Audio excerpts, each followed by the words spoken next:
이사야 선지자가 활동했던 시대가 BC 한 700년경에 활동을 했습니다. 그러니까 예수님 탄생하기 700여 년 전에 이사야 선지자가 유다 나라에서 활동을 합니다. 당시에 유다 나라는 바로 북쪽에 아수르라는 거대한 제국의 위협을 받고 있습니다. 근데 이 유다 나라가 하나님의 백성들의 나라임에도 불구하고 위기를 맞은 것은 그들이 저지른 죄악 때문이었습니다. 이사야서의 시작은 그들의 죄악을 고발하는 내용을 먼저 적고 있습니다. 이사야서 1장 11절과 13절에 보면 여호와께서 말씀하시되 너희의 무수한 재물이 내게 무엇이 유익하뇨? 나는 순양의 번제와 살찐 짐승의 기름에 배불렀고 나는 수송아지나 어린 양이나 숫 염소의 피를 기뻐하지 아니하노라. 너희가 내 앞에 보이러 오니 이것을 누가 너희에게 요구하였느냐? 내 마당만 밟을 뿐이니라. 헛된 재물을 다시 가져오지 말라.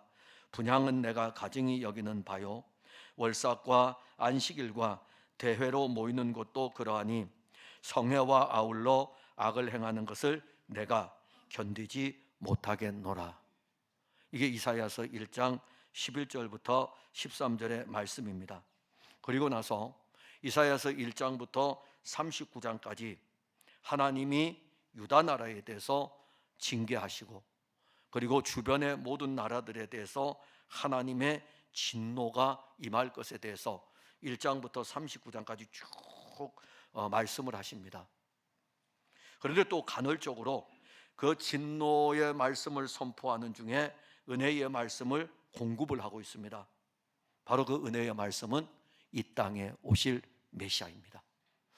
7장에서 9장에서 11장에서 장차 메시아가 오실 것에 대해서 진노 중에도 여호와 하나님은 은혜를 베풀고 있습니다. 이사야서 7장 14절에 보면 그러므로 주께서 친히 징조를 너희에게 주실 것이라. 보라, 처녀가 잉태하여 아들을 낳을 것이요 그의 이름을 임마누엘이라 하리라. 이 땅에 오실 메시아는 처녀의 몸에서 탄생하실 것이며 그 이름은 임마누엘, 하나님이 우리와 함께 하십니다. 이사야 선지자의 예언대로 그로부터 약 700년이 지난 뒤에 이 말씀이 이루어졌습니다. 때가 차매 하나님의 독생하신 아들 그리스도는 처녀 마리아의 몸에서 탄생하였습니다. 마태복음 1장 23절에 보라, 처녀가 잉태하여 아들을 낳을 것이요 그의 이름은 임마누엘이라 하리라 하셨으니 이를 번역한즉 하나님이 우리와 함께 계시다 함이라. 이사야 선지자의 증언을 듣는 유다 백성들은 이제 이 하나님의 진노가 임하고 하나님의 징계의 매가 이제 가해질 때에, 선지자를 통해서 이 말씀을 들을 때에 곧 오시게 될 하나님의 아들 그리스도 메시아에 대한 이 말씀을 들을 때에 그들은 자기들의 형식적인 종교의 행위들을 다 벗어버리고 살아계신 하나님께로 돌아가야 합니다. 그들이 예배를 드리는 모든 예배는 형식적인 예배였고 그들의 예배는 죽은 예배였습니다. 재물을 가지고 오지만 이 재물은 아무 소용없는 재물이에요. 이 재물은 그림자일 뿐입니다. 이 재물은 장차 오실 하나님의 아들을 가리키는데 예배를 통해서 자기들을 구원해 줄 하나님의 아들을 만나지를 못하니까는 형식적인 예배였고, 그리고 그 예배는 결국 하나님이 말씀하십니다. 내가 견디지 못하겠노라. 혹 오늘 우리가 예배를 드리는 이 모습이 구속함을 얻은, 오늘 찬양대가 찬양할 때에 구속함을 얻은 성도들이 잠시 후에 그 나라에서 만날 것에 대한 찬양 아닙니까? 그 나라에 대해서 제가 오늘 아내하고 이야기를 할 때에 이 세상을 떠난 우리 이상백 장로님에 대해서 제가 잠깐 한번 언급을 했어요. 아내하고 둘이 밥 먹고 나서 이야기할 때. 근데 찬송을 오늘 또 찬양대가 그걸 부르기 때문에 찬양을 부르는 것을 제가 들으면서 그래, 그분은 이제 내가 잠시 후에 또 만나게 되겠구나, 이런 생각을 오늘 했어요. 오늘 찬양대 찬양을 이렇게 들으면서 보고 싶은 분이거든요. 정말 보고 싶은 분이기 때문에. 근데 그분만 그렇겠습니까? 우리가 이 땅에 살다가 신앙생활의 여정이 마치는 날 우리는 주 앞에 섭니다. 근데 우리는 그 앞에 서는 날까지 늘 이렇게 예배를 드립니다. 근데 주님이 우리에게 예배를 드릴 때에 내가 견디지 못하겠다. 김 목사, 너가 인도하는 그 예배를 나는 견디지 못하겠다. 오늘 여러분들이 앉아서 이 예배를 드릴 때에 주님이, 집사, 우리의 이름이 혹시 여러분들이 어떤 직분을 가지고 있든지 간에 그 이름을 붙이면서 누구누구 집사, 나 정말 너 때문에 내가 견디지 못하겠다. 이게 예배냐? 이게 예배냐? 오늘 우리는 이사야서를 출발할 때에 왜 이렇게 말씀하시는지를 우리는 알아야 됩니다. 형식적인 종교 생활로 인해서 유다 백성들의 영적인 상태는 죽음에 이를 정도로 피폐해졌습니다.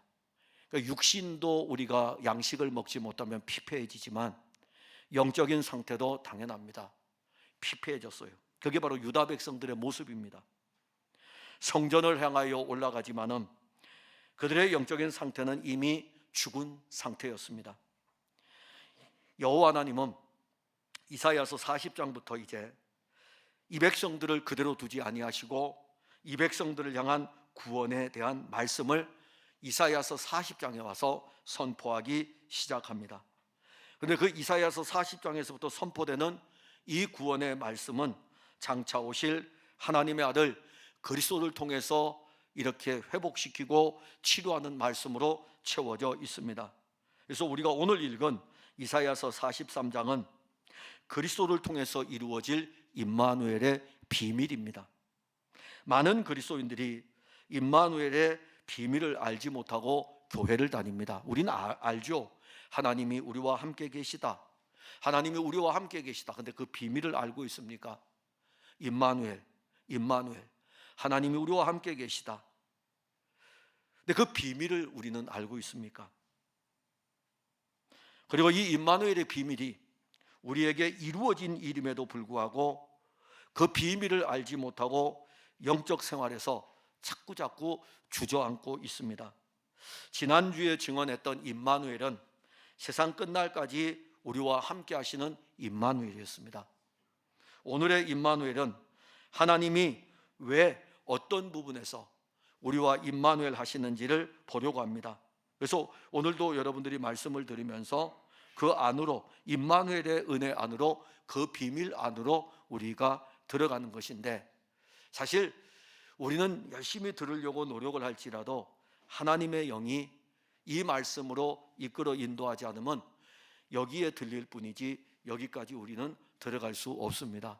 혹 여러분들이 오늘 설교를 들을 때에 이 말씀이 여러분들에게 선포될 때에 주의 영이 여러분들 안에 믿음을 더하시고, 그리고 믿음으로 말미암아 이 말씀이 우리에게 이루어짐을, 여러분들에게, 저는 여러분들에게 설교를 할 때에 이렇게 하잖아요. 믿으시기 바랍니다를 안 하는 이유는 인위적으로 하지 않기 위해서입니다.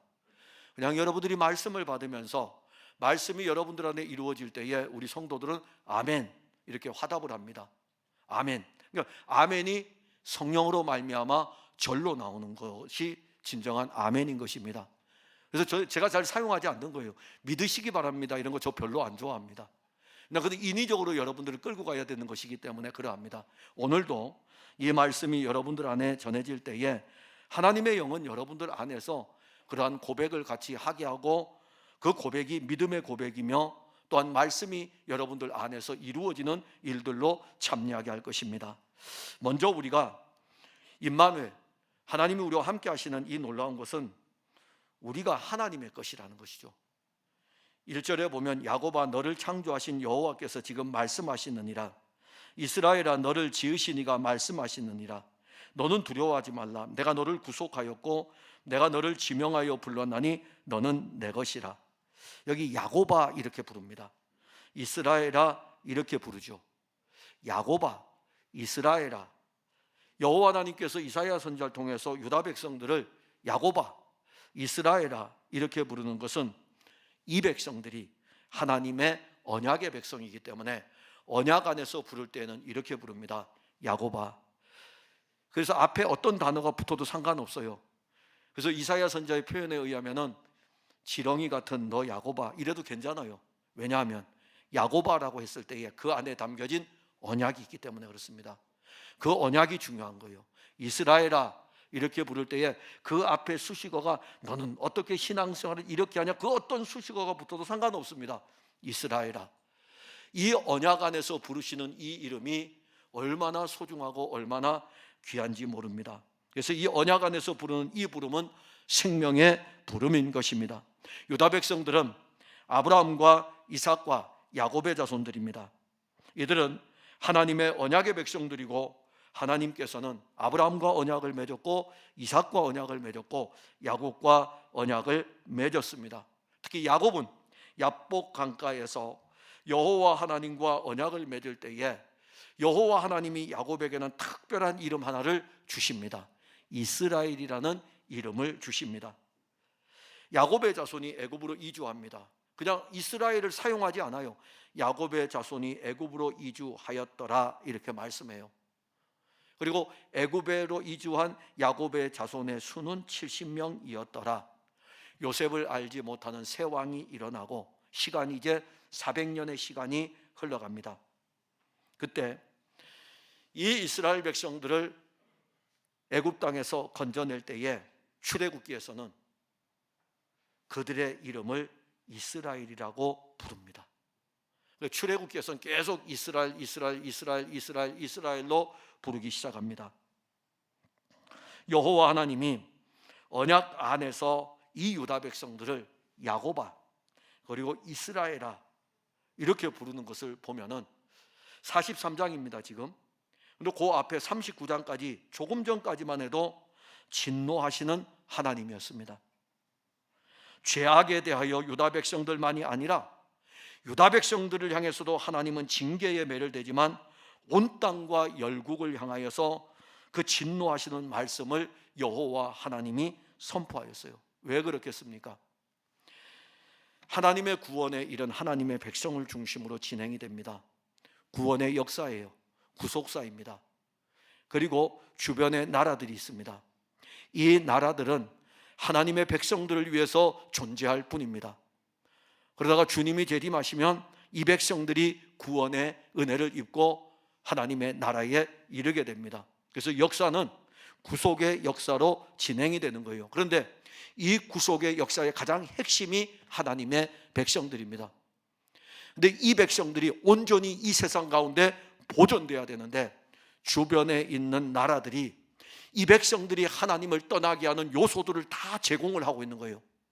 즉 하나님의 백성들이 하나님만을 섬겨야 되는데 주변의 나라들이 다른 신들을 섬기고 있는 것을 이스라엘 백성들이 보고 그리고 그들이 섬기는 신들을 가지고 들어와서 이스라엘 백성들도 섬길 때 누가 잘못했습니까? 자기 신앙을 지켜야 될 이스라엘 백성들 아닙니까? 그런데 하나님은 주변의 나라들을 향해서 심판을 말씀하십니다. 그게요, 언약의 백성이라는 이 자체가 얼마나 대단한가를 알 수 있는 것입니다. 지금 우리는 이 세상에 살고 있는데 이 세상 주변에 불신자들이 얼마나 많은지 모릅니다. 하나님의 눈은 여러분들에게만 딱 고정되어 있어요. 근데 주변에 있는 이 나라들은 여러분들의 신앙의 생활에 거치는 돌이 되지 않도록 일반 은총을 통해 가지고 이들이 신앙생활을 잘 유익하게 할 수 있도록 존재해야 되는데 오히려 지금은 거치는 돌이 돼가지고 그리스도인들이 그 돌에 걸려가지고 넘어집니다. 그럴 때에 하나님은 이스라엘 백성들을 향해서 진노해야 되는데 거기는 징계의 매를 대고 거치는 돌이 되었던 이방인들에 대해서는 하나님이 진노의 칼을 들이대는 것입니다. 그게 이사야서 1장부터 39장까지 쭉 진행이 됩니다. 그러다가 이제 43장에 와서 진노 중에도 여호와 하나님이 자기 백성들을 향해서 구원의 복음을 선포할 때 딱 언급하기 야곱아 이스라엘아 이 음성 안에는 너하고 나하고 맺은 언약이 있지. 주께서 오늘 우리들을 부르실 때에 새 언약이신 그리스도 안에서 우리를 부르시는 거예요. 넘어질 수 있고 자빠질 수 있지만은 그래도 주께서는 그리스도의 이름 그리스도를 의지한 우리들에게 그 믿음을 가진 우리들에게 야곱아 이스라엘아 오늘 우리를 부르시는 이름인 것입니다. 조금 전까지마도 진노하셨던 그분이 이제 우리를 불러요. 1절에 보면 야곱아 너를 창조하신 여호와께서 지금 말씀하시느니라. 지금이라는 단어, 지금 말씀하신다. 아니 앞에 다 했는데요, 앞에 1장부터 42장까지 계속 말씀하셨던 그분이 지금 이 43장에 와서 지금 말씀하시느니라.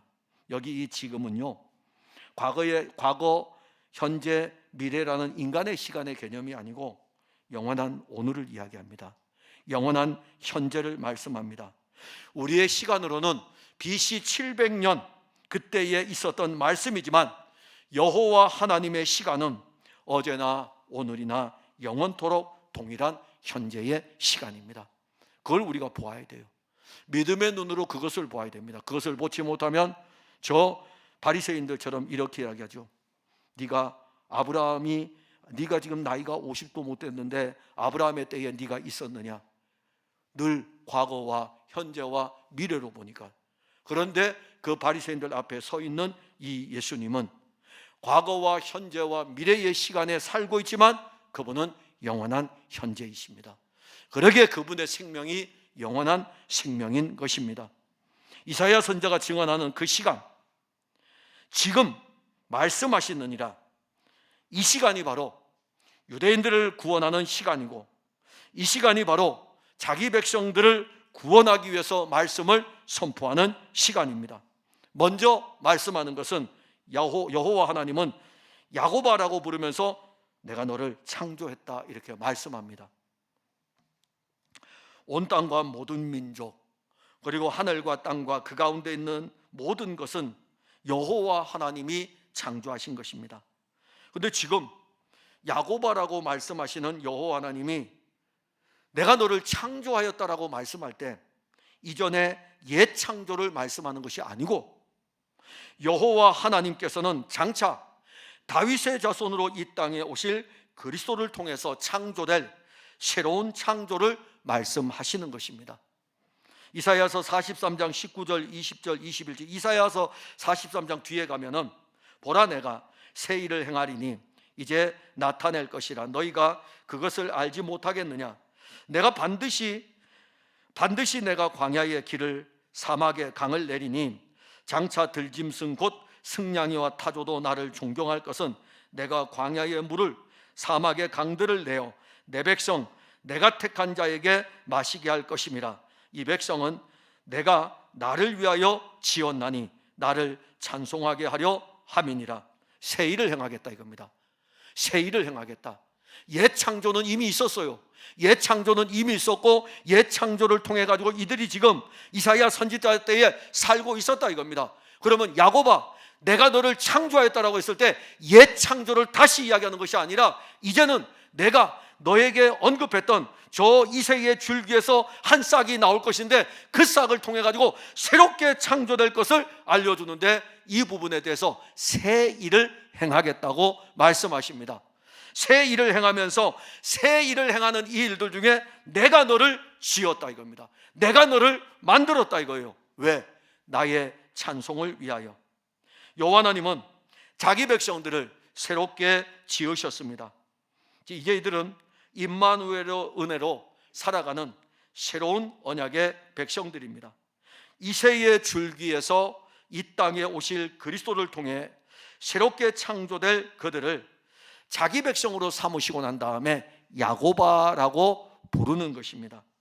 여호와 하나님이 자기 백성들을 야곱아라고 부르는 것은 그들에게 어떤 선함이 있는 것이 아닙니다. 보세요. 지금 이사야서 1장부터 39장까지 패역함이 계속 나옵니다. 얼마나 패역한지 모릅니다.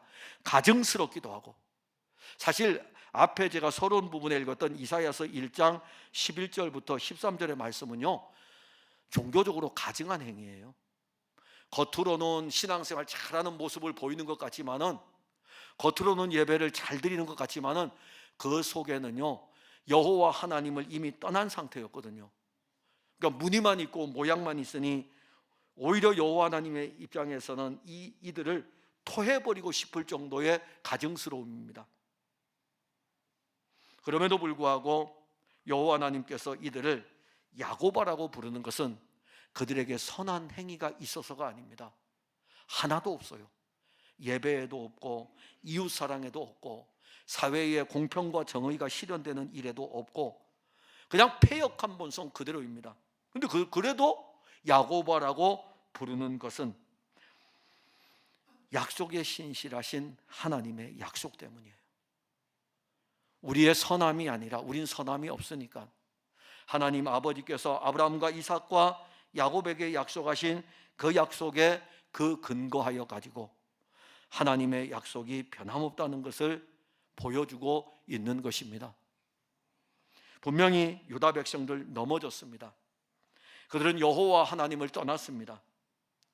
다른 신을 섬기고 우상을 숭배하였습니다. 그들은 이미 영적으로 하나님을 버린 상태입니다. 그러나 하나님은 그들을 버리지 않았습니다. 아니, 오히려 여호와 하나님은 오늘 본문 1절에 내가 너를 구속하였다, 내가 너를 구속하였다라고 말씀합니다. 구속이라는 단어는요, 기업 물을 자라는 뜻인데, 이게 어떤 의미냐면은 이 유다 백성들은 지파별로 이렇게 친족들이 구성되어 있습니다. 그러면 친족 중에 한 사람이 사실 너무너무 힘들고 어려워가지고 밭을, 저당을 잡혀가지고 돈을 빌려가지고 쓰게 됩니다. 그럼 이 돈을 갚지 못하게 되면은 이 땅이 누구의 것이 됩니까? 돈을 빌려준 사람의 것이 되죠. 그러면 이 땅을 도로 찾아와야 돼요. 근데 이 땅을 도로 찾아오려면은 누군가가 값을 지불해야 돼요. 근데 지불하는데도 순서가 있습니다. 가장 가까운 친족이 이 땅을 사야 돼요. 그러면 이 땅을 사가지고 주어야 됩니다. 그때 이 땅을 값을 주고 산다라는 표현을 쓸 때에 구속이라는 단어를 사용하는 것입니다. 여호와 하나님께서 내가 너를 구속하였다라는 것은 자기 백성들을 다시 찾기 위해서 값을 지불한 것을 이야기합니다.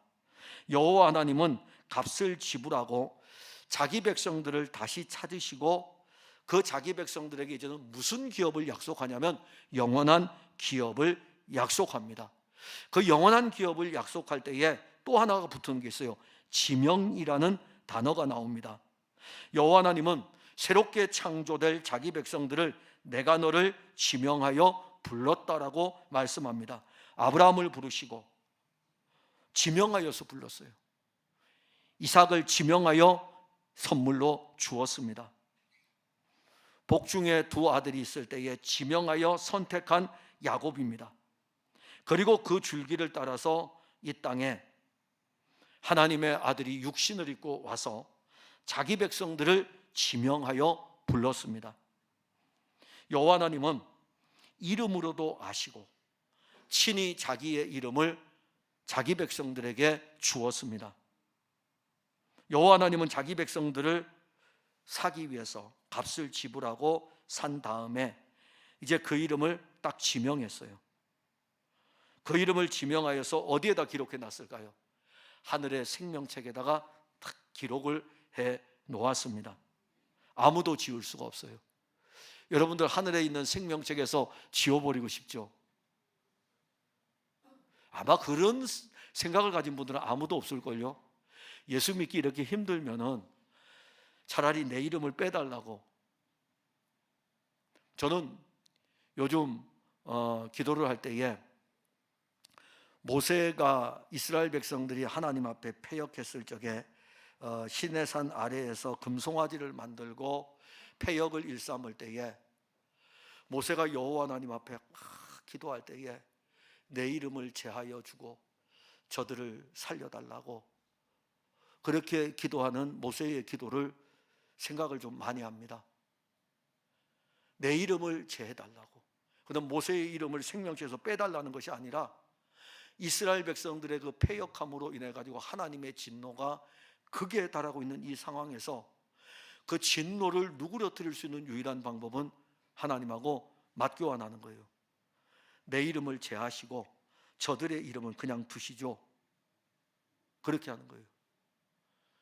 근데 그것보다 더한 일이 일어나잖아요. 하나님의 아들이 육신을 입고 와서 십자가에서 내가 내 목숨값을 줄 테니까는 내 백성들을 구원해 주세요. 이게 구속인 거예요. 그래서 오늘 우리들이 구속함을 얻었다는 것은, 찬송 부를 때 구속함을 얻었다는 그것은 하나님의 아들이 우리를 위해서 값을 지불하고 우리를 사서 우리를 어디에다 기록했냐면 딱 지명을 했어요. 이제는 하늘에다가 생명책에다가 기록을 해 놓은 것입니다.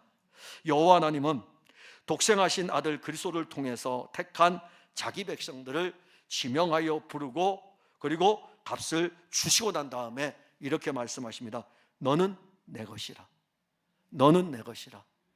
그렇기 때문에 우리가 흔히 자녀를 향해서 너는 내 거야 이렇게 표현할 때 이 자녀가 그냥 어디서 지나가다가 얘 이쁘네, 내가 데려가야 되겠네 해가서 너는 이제 내 거야, 이런 차원이 아니라는 것입니다.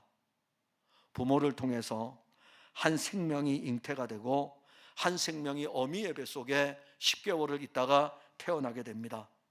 그리고 이 자녀가 어미의 보살핌, 아비의 보살핌을 통해서 자라나는 과정을 통하여서 부모는 늘 그럽니다. 너는 내 거야, 너는 내 거야. 왜냐하면 생명의 관계이기 때문에, 생명의 관계이기 때문에 너는 내 거라 이겁니다. 이제 여호와 하나님께서는 이스라엘 백성들, 이 유다 백성들에게 너는 내 거라 교통하면서 너는 내 것이라. 여호와 하나님이 지불한 값은 상상을 초월하는 값을 지불하였습니다. 그 값으로 자기 백성들을 죄와 사망에서 사신 것입니다. 이사야서 43장 1절은 생명의 정체성이에요. 누구도 부정할 수 없는, 누구도 흔들 수 없는 생명의 정체성이 이사야서 43장 1절의 말씀입니다. 우리는 다윗의 자손으로 이 땅에 오신 하나님의 아들 그리스도로 말미암아 하나님의 것이 되었습니다. 우리가 선택한 것이 아닙니다. 여호와 하나님께서 창세전에 그리스도 예수 안에서 우리를 선택하신 것입니다. 너는 내 것이라. 말씀의 주도권이 여호와 하나님에게 있습니다. 여호와 하나님이 선택하신 것입니다. 여호와 하나님이 지명하신 것입니다. 여호와 하나님이 우리를 그리스도 안에서 자기의 것으로 만드신 것입니다. 여호와 하나님은 우리를 자기의 것으로 만들면서 새로운 창조를 하였습니다. 우리가 이 땅에서 태어날 때에는 아담의 생명으로 태어났어요. 우리가 처음 이 땅에 소리를 지를 때에는, 울음의 소리를 지를 때에는 아담의 생명으로 태어났습니다. 그리고 아담의 목숨으로 살았습니다. 그런데 이제는 여호와 하나님의 것으로 우리를 만들면서 둘째 아담을 통하여 가지고 이제부터는 둘째 아담의 생명을 우리에게 주고 이 둘째 아담의 생명으로 살게 하는데 그게 바로 예수의 생명인 것입니다. 이번 주 토요일 날 있게 될 우리 SFC 운동원들의 그 세미나가 예수와 영원한 생명입니다. 바로 예수님이 가지고 있는 영원한 생명, 그 생명을 예수님만 가지고 있는 것이 아니라 내가 거듭나야 하리라. 내가 거듭나야 하리라. 여러분들 거듭나야 됩니다. 이미 난 사람도 많이 있습니다. 이미 난 사람도 많이 있어요. 예수님께서 니고데모에게 내가 거듭나야 하리라. 예수님 당신의 생명으로 다시 태어나야 된다 이겁니다. 그 생명이 영원한 생명입니다. 우리는 이미 아담의 옛 생명을 다 가지고 있어요. 아담의 옛 생명으로 우리 살아가고 있습니다. 그러나 우리에게 또 하나 가져야 되는 것은 예수의 생명입니다. 이 예수의 생명은 성령으로 말미암아 이루어지는 일인 것입니다. 우리는 이 생명을 가지고 있고 이 생명은 너는 내 것이라는 이 말씀 안에 예수님께서 우리에게 준 생명이기 때문에 누구도 빼앗아갈 수가 없습니다. 요한복음 5장 24절과 25절에 내가 진실로 진실로 너희에게 이르노니 내 말을 듣고 또 나 보내신 이를 믿는 자는 영원한 생명을 얻었고 심판에 이르지 아니하나니 사망에서 생명으로 옮겼느니라. 진실로 진실로 너희에게 이르노니. 이제 여기서 중요합니다. 죽은 자들이 하나님의 아들의 음성을 들을 때가 오나니 곧 이때라. 듣는 자는 살아나리라. 곧 이때라. 하나님의 아들이 영원한 생명의 말씀을 전하고 있는 이때가 죽은 자들이 예수님으로부터 이 음성을 들을 때에 이 죽은 자들이 살아나는 역사가 일어날 것을 말씀합니다. 바로 이 말씀이 영원한 생명의 말씀이고, 이 말씀을 듣는 자들은 영적으로 죽은 상태에서 살아나는 역사가 일어납니다. 다른 곳으로는 살 수 없습니다.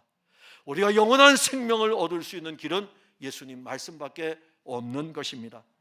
그러면서 예수 그리스도의 생명 있는 그리스도인을 너는 내 것이라고 말씀합니다.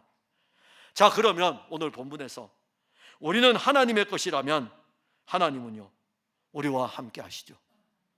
우리는 하나님의 것이기 때문에 하나님 너는 내 것이라 그러고 난 다음에 방치하겠습니까? 여러분들은 여러분들의 자녀를 너는 내 거야 방치하겠습니까? 여기 오늘 가족들이 이렇게 다 앉아 있잖아요.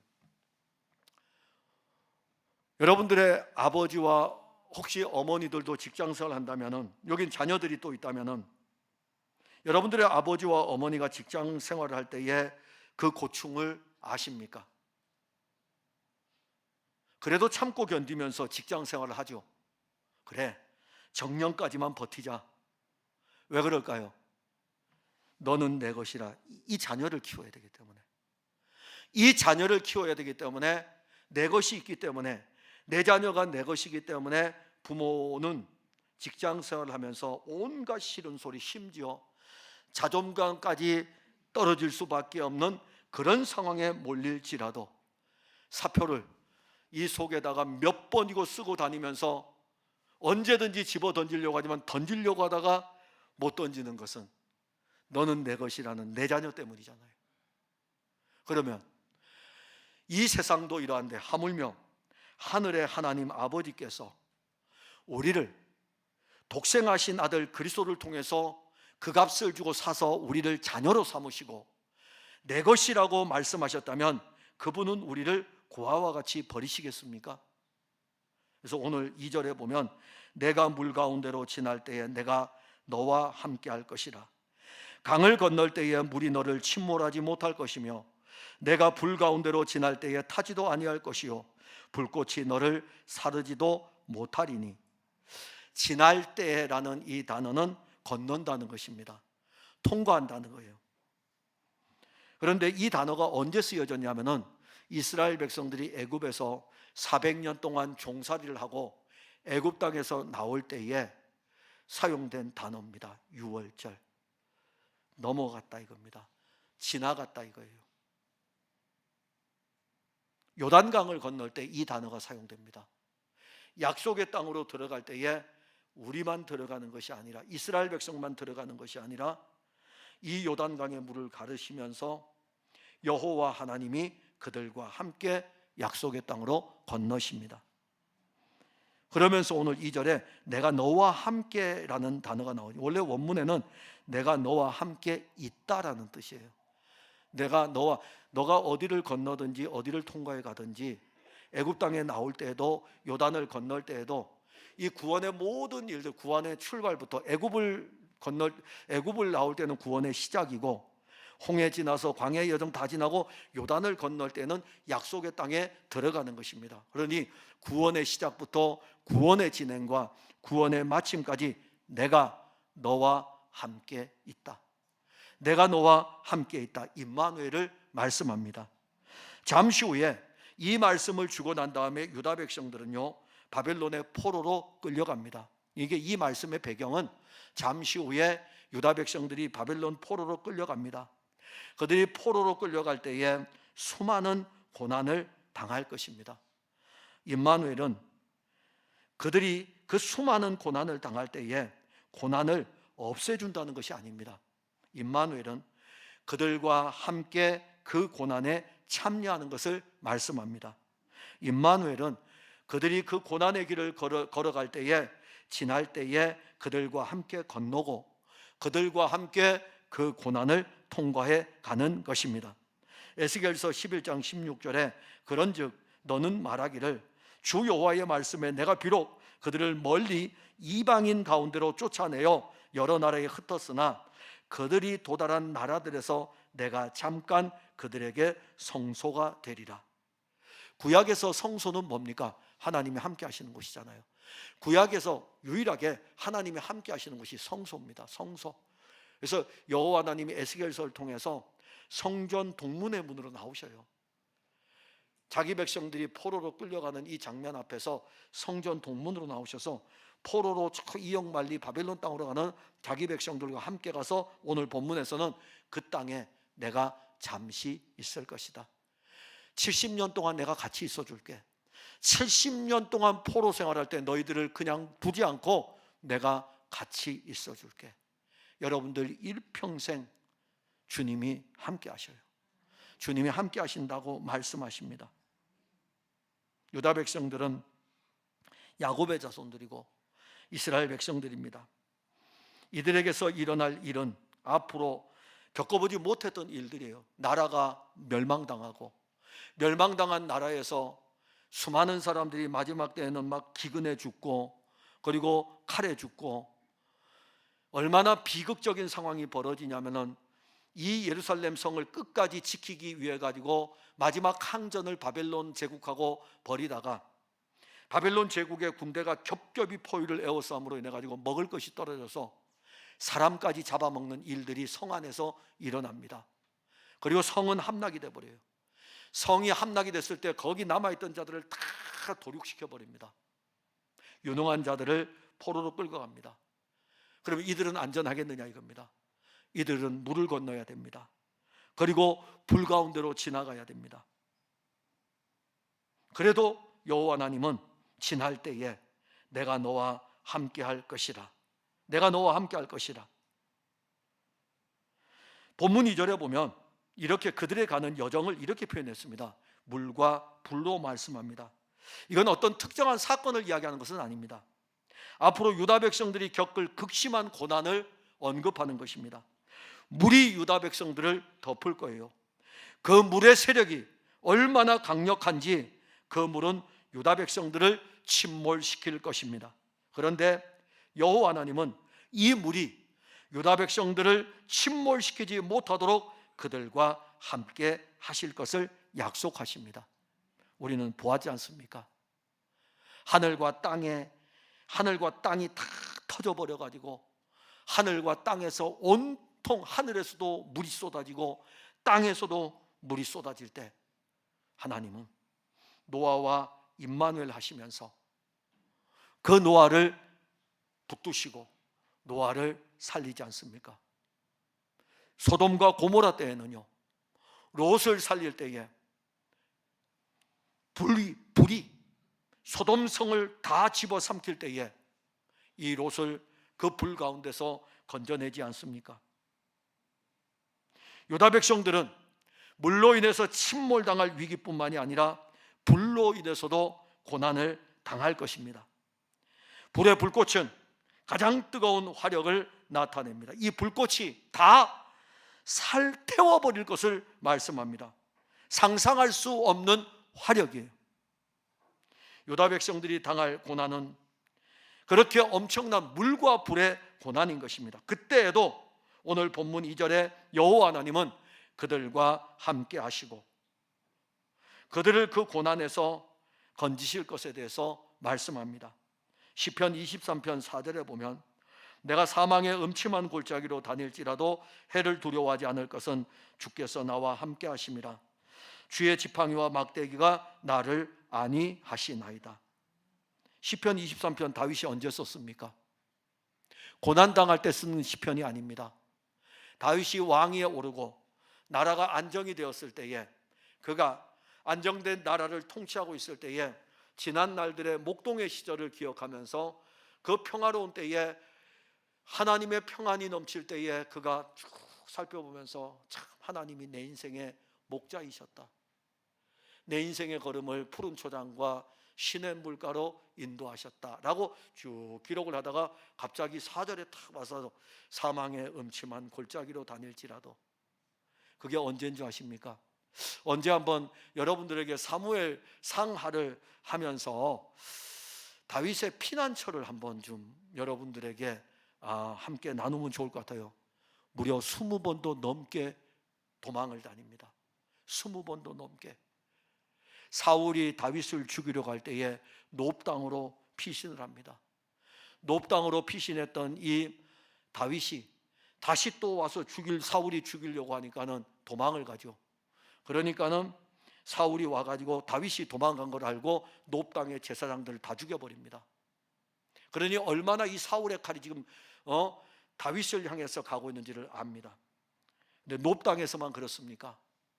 계속 사울이 쫓아오니까는 다윗은 또 도망갑니다. 심지어 유대 광야 숲을 속으로 도망가서 숨기도 하고 아둘람 동굴 속에 들어가서 숨기도 하고, 이젠 유대 땅에서 피할 데가 없으니까는 블레셋 땅에까지 가가지고 망명까지 한다고요. 근데 망명했던 것이 들통이 나니까는 또 미친 척하면서 살아왔던 다윗의 인생이라고요. 그가 도망 다녔던 20번에 넘는 그 도망의 시간은 사망의 음침한 골짜기였어요.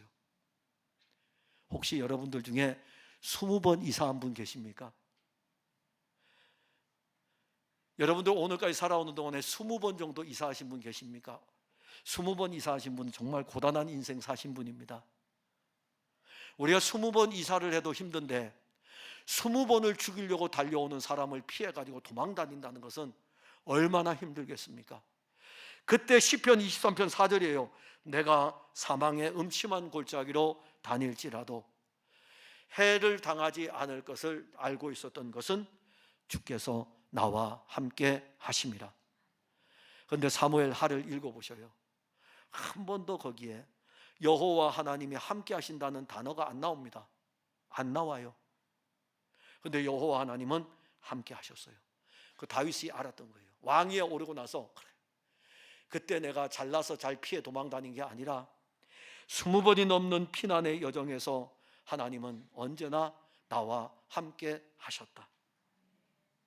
임마누엘은 여호와 하나님이 자기 백성들과 함께하는 것입니다. 임마누엘은 아브라함의 자손들의 삶의 여정에서 언제나 나타났습니다. 유다 백성들이 연약하여 넘어질지라도 여호와 하나님은 자기 백성들을 버리지 않았습니다. 그들을 향해 징계의 칼을 뺄지라도 그들이 당하는 그 징계에 하나님은 징계받는 그 시간에도 그들과 함께 하였습니다.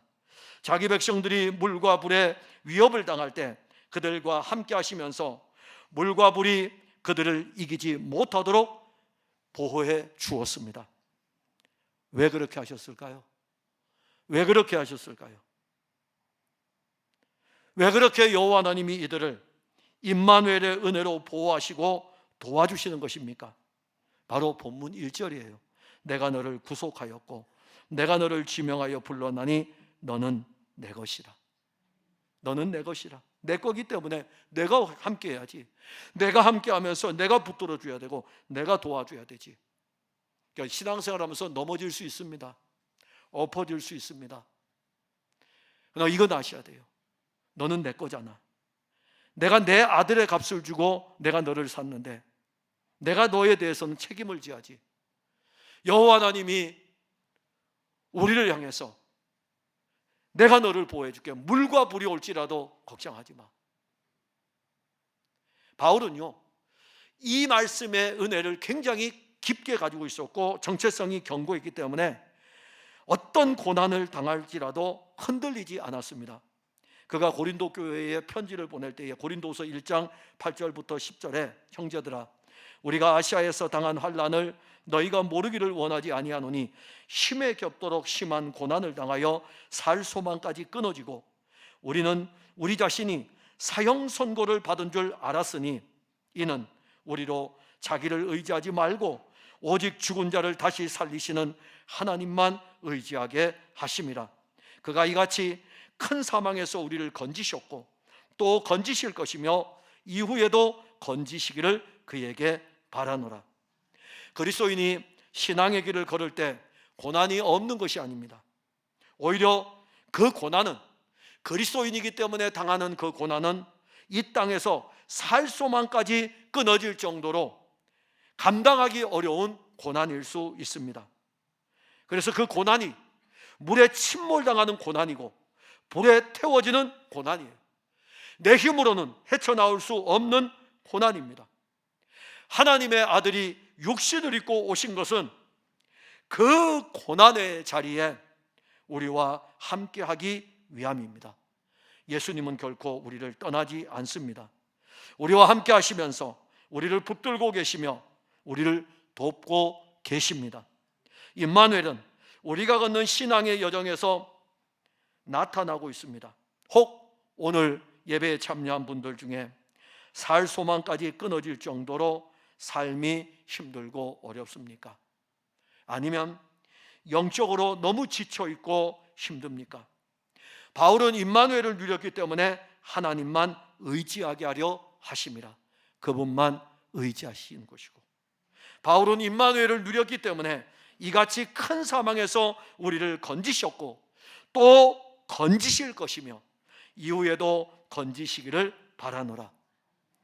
예수님은 제자들과 배를 타고 갈릴리 바다 저편으로 건너가려고 하였습니다. 잘 아는 내용입니다. 그 배가 바다 가운데 이르렀을 때에 광풍이 불었습니다. 제자들은 바다에 부는 광풍으로 인해서 자기들이 죽게 되었다고 아우성입니다. 그 시간에 예수님은 배의 고물에서 주무시고 계셨습니다. 강한 바람이 불고 물결은 배를 삼킬 기세로 달려들고 있었음에도 예수님은 그 배 안에서 평안하였습니다. 제자들은 그 배 안에서 광풍을 보았습니다. 큰 물결을 보았습니다. 바닷물이 막 배 안으로 들어오고 있는 것을 보았습니다. 곧 있으면 이제 이 배는 이 물결로 인해 가지고 바다에 잠길 위험에 노출되어 있습니다. 그들은 거기 이를 때까지 그 배 안에 계신 예수님, 지금 자기들과 함께 하시는 예수님을 보지 못하였습니다. 예수님은 우리 안에 계시고 우리와 함께 하시며 우리와 이 인생의 신앙의 항해를 동행하십니다. 임마누엘을 알지 못하면 우리도 제자들과 같이 일어난 상황만을 보면서 이렇게 이야기합니다. 못 살겠어요. 죽겠어요. 이것 때문에 죽겠고 저것 때문에 죽겠고 파도가 일어서 죽겠고 바람이 불어서 죽겠고 그 다음에 배 안에 물이 들어와서 죽겠고 상황만 보면서 죽겠다고 이야기를 할 수밖에 없습니다. 그럼 그 상황에서 누구를 보아야 됩니까? 임마누엘 아닙니까? 배 안에 누가 계십니까? 예수님 계시잖아요. 배 안에 예수님 계시지 않습니까? 주님이 함께 하시지 않습니까? 예수님 우리와 함께 하십니다. 때로는 물과 불이 삼킬 듯이 우리를 향하여 달려들 것입니다. 포로로 끌려가는 유다 백성들에게 닥칠 고난은 상상을 초월할 수 없을 정도로 엄청난 고난일 것입니다. 그때 그들이 환경에 대해서 원망하고 포로로 끌려가면서 불평하고 그 고난과 부딪힌다면 그들이 그 고난을 이길 수 있겠습니까? 우리가 어떤 풍랑을 만나도 우리 인생의 배 안에 예수님 계십니다. 예수님은 우리 배 안에서 우리와 함께 하십니다. 오늘 우리의 삶이 사망의 음침한 골짜기와 같을 수 있고 20번도 넘게 칼을 피해가지고 도망을 다니는 그런 상황이 올지라도 이 사망의 음침한 골짜기에서도 주님은 우리와 함께 하십니다. 사랑하는 성도 여러분, 하나님은 예수 그리스도의 피의 값으로 우리를 사셨습니다. 그리고 우리를 하나님의 것으로 만들었습니다. 그리고 예수 그리스도의 피로 우리의 이름은 하늘에 있다는 것을 이제 알려주었습니다. 누구도 우리의 이름, 그리스도인이라는 이 이름을 빼앗아갈 수 없습니다. 그런데 땅에서는 고난을 당하며 신앙생활을 해야 됩니다. 물이 삼키려고 달려들 것이고 불이 태우려고 달려들 것입니다. 물어봅시다. 그래도 예수님 믿겠습니까? 그래도 예수님 믿겠습니까? 예수님은 세상 끝날까지 우리와 함께 하십니다. 그리고 지금은 그의 영을 보내주어서 그 영이 우리를 떠나지 않고 가고 있습니다. 지치고 힘든 신앙의 여정입니까? 신앙생활하는데 많이 지치시죠? 많이 힘드시죠? 그냥 좀 더 쉬고 싶고 좀 더 눕고 싶지 않습니까? 상관없습니다. 여러분들에게 열심을 내라는 지금 그 표현이 아니고 여러분들이 지쳐 있어도 괜찮습니다. 눕고 싶은 상황에 이르러도 괜찮습니다. 예수님은 우리와 함께 하십니다. 우리를 보호하시고 우리를 이끌어 가십니다. 영적으로 지칠 때 우리와 함께 하시는 예수님을 의지하고 예수님이 이루실 것을 믿음으로 그분에게 그냥 자연히 이 어깨를 그분에게 내어주고 그냥 기대시기 바랍니다. 임마누엘은 오늘도 계속됩니다. 기도하겠습니다. 하나님 은혜를 감사합니다. 임마누엘, 예수님 우리와 함께 하십니다. 물 가운데 다닐지라도 불 가운데 다닐지라도 우리 앞에 어떤 고난이 한 번의 고난도 아니고 두 번의 고난이 연이어 온다 할지라도, 아니 다윗에게처럼 20번이 넘는 그 극한 고난이 온다 할지라도 예수님은 우리와 함께 하십니다. 우리를 보호하시고 우리를 붙들어 주시고 우리와 함께 하시면서 이 고난의 길을 같이 걸어가고 계십니다. 사랑하는 성도들이 오늘 이 말씀의 은혜를 입고 새 예루살렘에 이를 때까지 저들이 걷는 여정이 나 혼자의 신앙의 여정이 아니라 날 구속하여 주신 예수 그리스도와 함께하는 신앙의 여정인 것을 알게 하시고, 지쳐 있습니까? 힘들어합니까? 예수님에게 기대고 함께하는 그 예수님의 도움을 힘입어 다시 일어설 수 있도록 도와주옵소서. 예수님 이름으로 기도하옵나이다. 아멘.